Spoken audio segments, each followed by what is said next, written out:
Jazz and filmmaking have run on parallel tracks throughout my life. When I was a kid, got into jazz by seeing Louis Armstrong on the Ed Sullivan Show when I was 8 years old.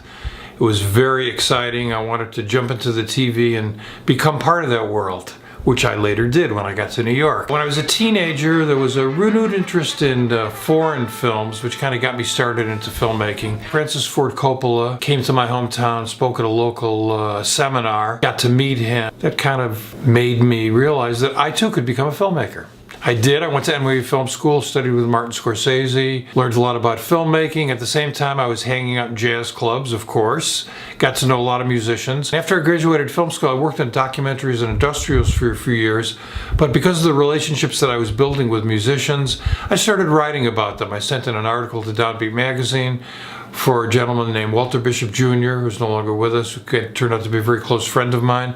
Bish had played with Bird. We did an interview. It got published in Downbeat. That began my career as a jazz journalist, which ran for about 2 decades, where I published hundreds of articles and liner notes. Stopped filmmaking for a while, though, although my storytelling went on in a series of plays that I wrote. I co-founded the Jazz Theater Workshop in 1979 with Richard Dubin.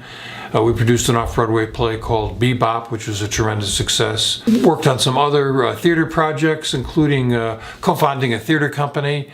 7 plays got produced. And after my .com experience, I helped co-found Jazz Central Station, the first major jazz website.